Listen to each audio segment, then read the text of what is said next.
Днес ни очаква уникално шоу за скамари, защото ще ви запозная с видеограф, който е взел парите на над 20 двойки, за да им заснеме сватбите, и повече от една година младоженците нямат нито филм, нито суров материал, нито парите са си получили обратно. Ревах на сватбата ми с 150 човека. Защо трябваше всички булки да плачат и да се ядосват заради това, че нямат видео? Защо ме излъга, бе, човек? Кажи ми защо. Тук при мен гостува едно от измамените семейства. В Zoom разговор още 4 такива двойки се включиха, за да споделят историята си. Уверявам ви, че ще усетите и ще почувствате болката и нервите, които тези семейства са изгубили за последните 12 месеца. И ще видите един уникален човек, който в очите на тези семейства, тъй като той се включи в Zoom разговора в един момент, изключително високомерно заяви, че е похарчил много повече от 60 000 лева за последната една година, ама ако сега някой си поиска парите обратно,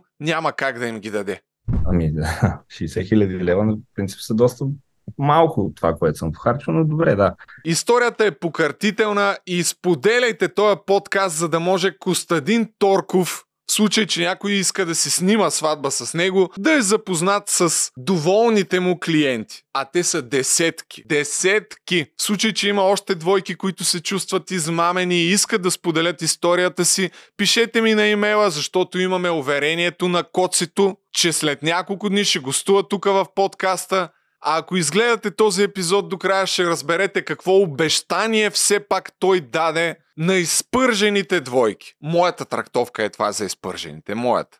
Здравейте, уважаеми приятели на най-великия подкаст. Завръщаме се в златните времена на моето ютубърство, когато разобличавахме скамари. А днес ще чуете една шокираща история за един уникален, в кавички, скамър видеограф, който е измамил поне 10 двойки, които са се надявали да получат прекрасно заснемане на сватбата и след това естествено любимия си романтичен филм, който да показват на децата си.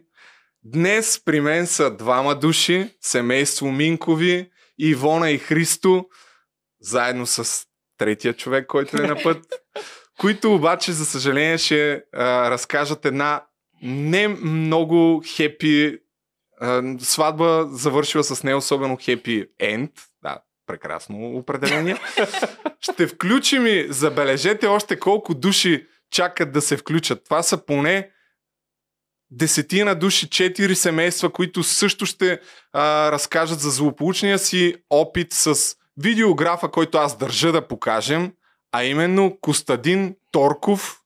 Сега ще ви покажа негови снимки, защото в момента сме в разгара на сватбите и този човек продължава да снима в кавички наивни семейства, а това, което всъщност прави, е взима капарото, взима парите за заснемането и след това безследно изчезва и си харчи, може би, добре заработените спестявания на хората, които си снимат сватбата. Аз имах честта да говоря с него 17 минути днес. Малко по-късно имаме уговорката да се включи в подкаста, така че ще чуем неговото мнение, но преди това, за да разберете за какво точно става въпрос и за каква точно нагла измама става въпрос, Христо, Ивона, представете се с няколко думи и въведете така зрителите в тая сюрреалистична история, която ви се е случила. Миналата година на 17 септември ни беше сватбата и търсихме си видеограф. Видеографа беше препоръчен от сестрата на Христо, понеже е работила в някакъв момент с него и показа ни неговото портфолио.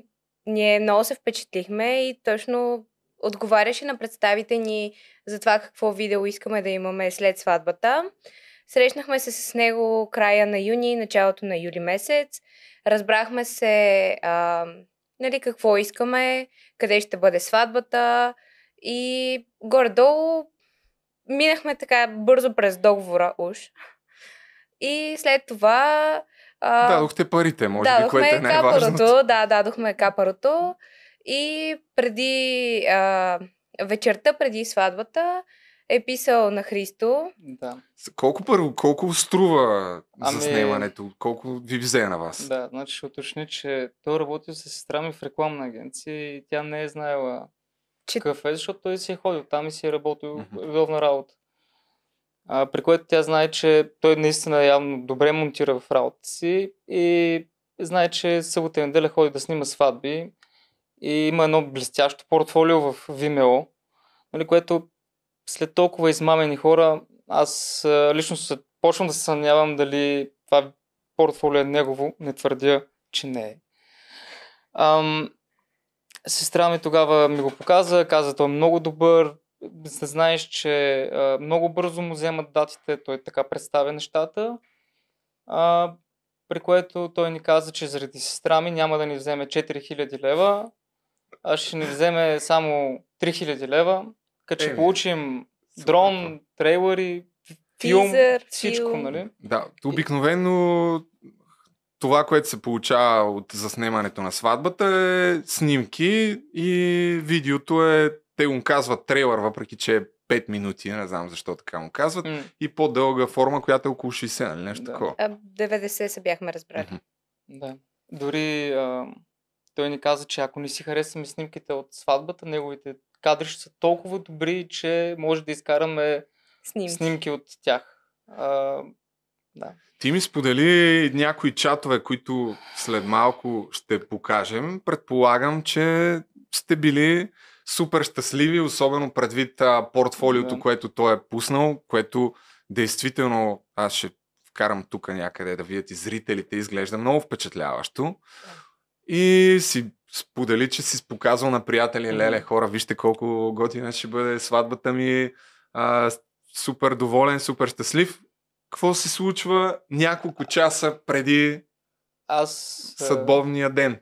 Аз бях, както и Ивонка, бяхме изключително впечатлени от него. Нали, без дори да го познаваме.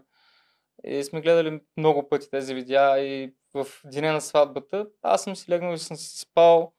Той в 3 през нощта ми е пратил едно дълго съобщение, в което ми казва, че много се извинява, но няма да може да присъства на сватбата.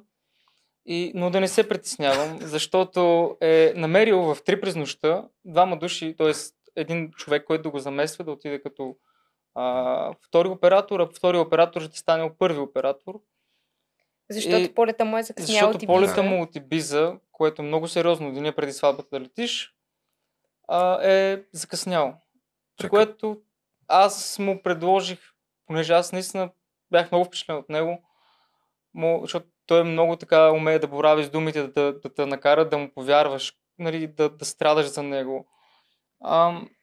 Аз му казах, виж, няма значение, аз бих се радвал да присъстваш като гост, ела, присъствай на сватбата ни като гост, тя ще пи и весели с нас. Той ми каза, не, няма как, аз, нали, разбираш, не шофирам. Тя къде беше сватбата ви? В кой град? Сватбата ни беше, понеже аз съм от Троян, тя от Ловеч, искахме да е някъде по средата на язовир Сопот, комплекс Райски залив. Там... Човека няма как да дойде все пак от летището, не шофира, не кара. Да. Само, че дори това се оказа лъжа, защото... Защото той, понеже не дойде на сватбата ни, ни обеща като компенсация, че ще ни заснеме след сватбено видео. Аз даже ни каза, същата седмица ще го направим. Аз бях на работа, при което си взех отпуска, отидох до Троян, взех си костюма, отидох до Ловеч, взех роклята. Прибрах се в София, купихме чаша шампанско по една негова идея и той ми каза на следващия ден, когато трябваше да снимаме.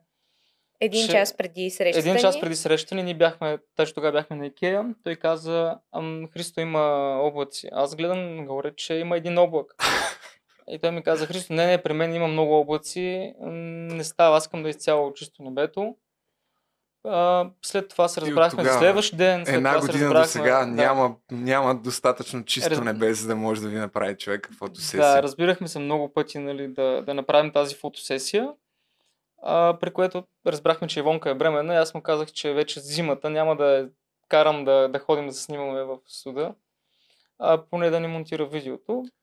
Да, Да. аз ще те върна на сватбата, нали, аз се подхилквам така от време на време, но всъщност на вас изобщо не ви е смешно, защото първо, че сте загубили пари, което е по-малкия проблем в случая, второ, както вие, така и другите двойки, които чакат да се включат малко по-късно в подкаста, всъщност нямат видео и снимки от най-тържествения ден. Един от най-тържествените дни във вашия живот. Нали? Аз не съм преживял, но предполагам, че за всички е така.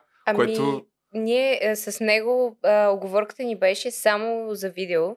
Отделно си имахме фотографии, така че получихме си снимките от сватбата още дори седмица след сватбата. Да. Но видеото все още го няма, 10 месеца по-късно. Да. Спасили сте до някъде положението. Въпросът е, че доколкото разбрах от теб, по твоя информация, в деня на сватбата, хората, които са дошли, така да се каже, да запълнят дупката, всъщност той не е платил и на тях.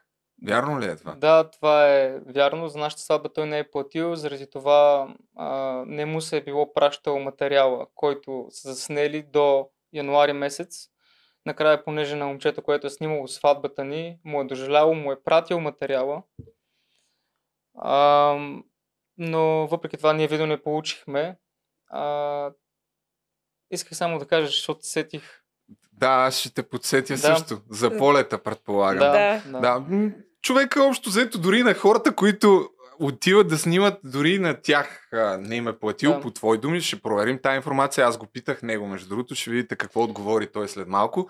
А иначе за полета, който така спонтанно в 3 часа ти е казал, че е пропуснал полета, кога разбра, че в договора има една точка, която много странно съвпада с това изпускане на полета от Ибиза. Да, ако искаш, аз ще я покажа. Не знам дали ще се види, ама ако трябва, после ще я добавим на монтажа. Преди няколко дена видяхме, че той е написал, че не дължи 100% от парите, които са платени на изпълнителя при следните събития. Едното от тях беше смърт, болест и изтърван или изпуснат самолетен полет. Или отложен. Да. Той се е застраховал за това нещо, но в крайна сметка ние... Може да е чисто съвпадение, да, човек. Няма не знам, ще видим. Няма как да знаеш. Аз 100 пъти му казах, че тук не става въпрос за пари, а за един от най-ценните моменти на хората. Ако беше дошъл да ми снима рождения ден, нямаше да го потърся, нямаше да занимавам. Но всъщност той снима сватбата ни, което... Може би именно това е причината да си позволява толкова нагли лъжи и измами, защото ще чуете и от моя разговор така още един спойлер. На момент сякаш си позволи един малко по-заплашителен тон, обращение може би към хората, които имат някакви сватби, защото той държал кадрите, нали? Едва ли не говорете много, защото аз държа кадрите, което е изключителна наглост. И... Това е така и той, понеже вчера, миналия ден си писахме, той може би съм един от малкото хора, на които изобщо отговаря напоследък. Преди това не ми отговаряше в Viber. Питах го кога ще има време, защото никога няма време да се чуем, да ми обясни какво се случва с видеото ни. Ти си изкарал документите директно, си ги принтирал. Да, причината да го питам какво се случва с видеото ни, кога ще стане готово е, защото гледам, че направил е видео на Любо Киров, гледам, че е качил някакъв тизър на сватба от януари месец 2023 година, а ние сме 2022, нашата сватба, нямаме нито тизър, нито нищо. И виждам, че той има време за други неща. И го питах, нали, защо не спре да обработи видеята на хората, които до момента да спре да взима толкова много ангажименти, защото той е изключително ангажиран по неговите думи. И той ми каза, защото трябва да живее. С вашите пари. Да. И на видеографите. По твоя информация има около 15 двойки, които... За тази година. Само за тази година. За 2022 година. Да, от миналата 15 сватби, които са снимани и не са си получили още филмите, което, нали, грубо по 3000 лева са 45 000 лева. Човека може да има сериозни разходи. Ти си изкарал тук какво ти е написал. Да, защото той ми каза, че понеже когато го питах за как е обработил клипа на Любо Киров, Той ми каза, на Любо Киров, клипа го направих за 7 часа, но не ти дължа обяснение. Всъщност, Аз му почна казах, с... кога ще имаш време за нас, ти нямаш време, никога нямаш време. Той каза, не държа отчет на никой, почвам да се дразня адски много. Аз съм добронамерен, винаги съм бил и умишлено не искам да влизам в конфликти, а мога много. И мога много били да направя на много хора. Нали, Майко това не съм го измислил, това е написано. Нека да видим Чатовете ги отново има. колегата Костадин Торков, който аз търсих профила му във Фейсбук, който се оказва, че е блокиран или той да ме е блокирал, ма не вярвам път чак толкова бързо да е реагирал. Може би си го е рестрикнал и си го е направил по някакъв начин private. Но по-забавното, което отново научих от вас и другите хора, които сега ще чуем, че това не е просто някакъв прецедент. Коцето Торков има така богата и последователна история в взимането на пари за сватби и след това непредаването на филми и кадри от тях. Първите постове, които има за измами, са още от 2016-2017 година. Разбира се, в БГ Мала се случва всичко. Това е най-доброто място, откъдето може да се получат тази информация, но съвсем не е на шега. Още там хората споделят горчивия си опит. Още 2016-2017. Тук има постове от Сватбата БГ, друг такъв сайт, който е профилиран специално за заснемането на сватби. Малко по-късно в някаква по-голяма конкретика ще поговорим за това, но благодарение на вашето разпространяване на историята и това, че не си мълчите, сега от последните месеци всъщност и в някои сайтове излезе това, че има нова измама, 2 точки, хора чакат с години за видео от сватбата си. Измама, сега не вярвам да има кой знае колко голям ефект и той да се е трогнал особено много от това нещо, но ще пусна малко от тая статия в Traffic News, която накратко разказва вашата история, ако не се лъжа. Не. Тази не е нашата история. Аха. Това е една от историите. Да. И момичето е в разговора в Zoom. Да, видеото е свързано с конкретно с нейната история. Да. Аха. Да. Добре. Ще чуем малко от нея и тъй като наблюдавам момента, в който трябва да му пратя линк за Zoom срещата, да видим дали ще се джойне, а по-забавното е, че той не знае, че там го чакат още 5 от двойките, които може би е измамил. Но първо да чуем какво ще каже това момиче, което също очевидно не си е получила филма. Сме говорили с двама от видеографите, които той праща вместо него, защото той не е първият път, в който той да не се появява на сватба и тези двама видеографи биха искали също да кажат тяхната гледна точка за работата им заедно. Никакъв проблем. Никакъв проблем. И по-важното е... нещо, което пропуснахме да кажем е, че имаме също така информация, че той е взимал на ден по петък или в събота, когато има сватби. Той взима по 5 сватби, по 4-5 сватби на ден, като е ясно, че няма как да присъства на всичките едновременно, освен ако не се клонира. И затова той измисля това оправдание с Ибиза, Майорка и това не сме първите хора, на които му е закъснял полет. Ако не се лъжа, дори една от двойките, които ще се включат малко по-късно, въобще те са били точно така, чакали. Сигурно не се е появил Не, той им е казал, че те нямат сватба. Майко мила. Друго много любопитно нещо, всъщност, което пак забравихме. Споделих постовете от БГ Мама от 2016 и 2017 година, обаче ти имаш някаква информация, че в този период този период той е съден и има условна присъда за измама. Не, аз имам информация, в която съм сигурен, че 2018 година той е бил разследван от прокуратурата в Пловдив по член 209 за измама и след това е бил пратен на Пловдивския съд, но вече оттам нататък какво е станало и дали са му дали условна присъда, аз не съм на 100% сигурен, дали са го съдили изобщо, но това, че е бил съден и е бил разследван в рамките на 1 година е вярно. Всъщност зададох му този въпрос, ще чуем неговия отговор и на този въпрос малко по-късно в видеото, а сега пускам това момиче, което някъде около 2-3 минути разказва нейната история и след това ще звънна на Костадин, за да му пратя линк и да видим в крайна сметка. Лека по лека минаваме към кулминацията на целият този разговор. Здравейте, хора! За тези от вас, които ме познават на живо или пък ме следват в Twitter, знаете, че имам безобразна драма с сватбения ми видеограф. И реших, че ще е най-лесно просто да разкажа историята в 1-2 видеа, вместо всеки път да започвам от начало. И така, ето историята за това как 1 година след сватбата ми Костадин Торков все още не ми е доставил видеата. Ние се оженихме миналата година, в края на юни 2022 и през март, понеже сме сравнително организирани младоженци, през март си ангажирахме видеографа, подписвайки договор с Artesano Films EOD, които са представлявани от Костадин Торков, който в пространството е известен като My Dear Love. Това са 3 имена. Тук спирам малко, защото те са подписали договор с Арте, какво беше? Artesano Films. Аха. А другата фирма, която се оказва, че някакво копие на него, се казваше Outer... Как беше точно? The Outer Edit.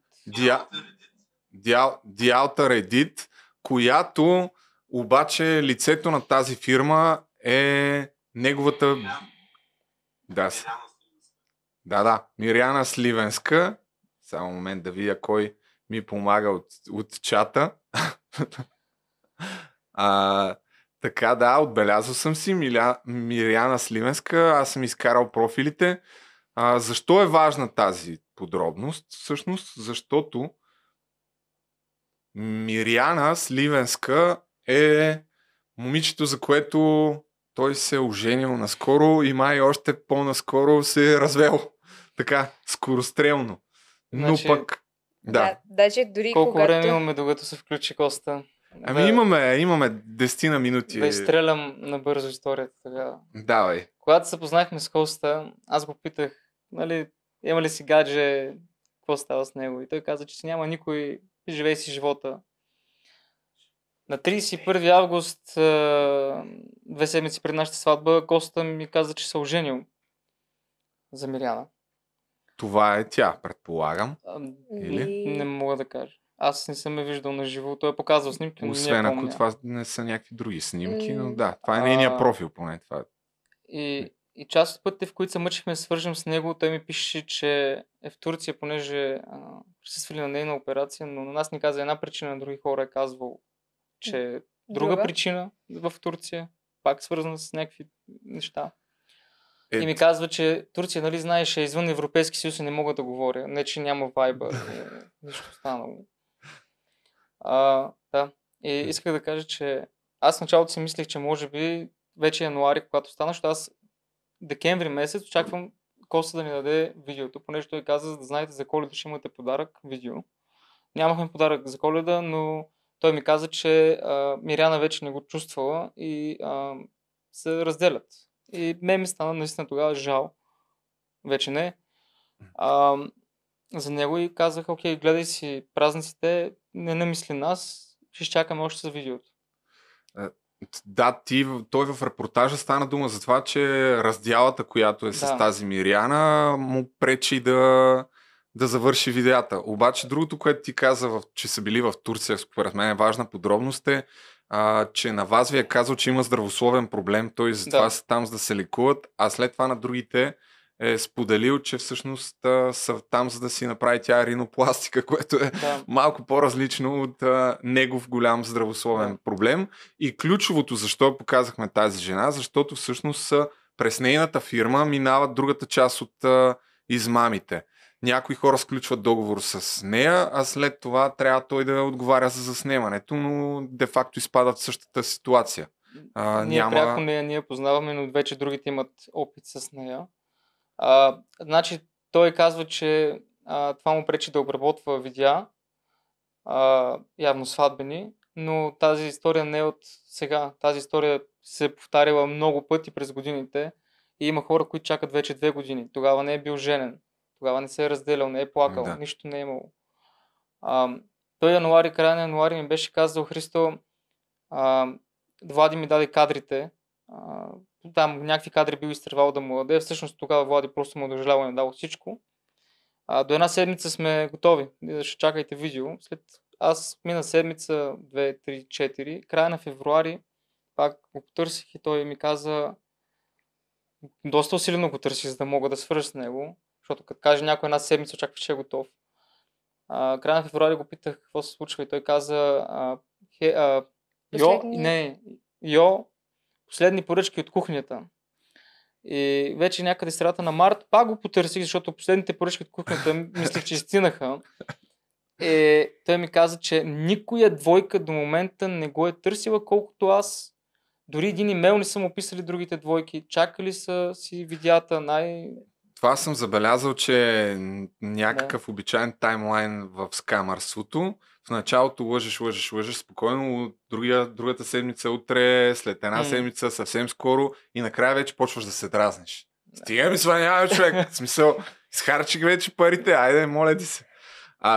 Ето сега ще му звънна на него, като стана въпрос за, как се казва, не вълка в кошарата, но да, се е тая. Сега ще му звънна да му кажа, че му пращам линк. Това, което според мен остана той с впечатление от разговора ми днес, е, че че ще разговарям само с вас и ще бъде включен по Zoom. По едно време каза, не може ли само двамата да говорим, и той вика те така не, че ще са тук, така че абсурдно ще е да не участват, но не знае, че още 4-5 двойки участват в Zoom разговора според мен, така че ще е интересно да видим как ще реагира и какво ще каже. Само да видим.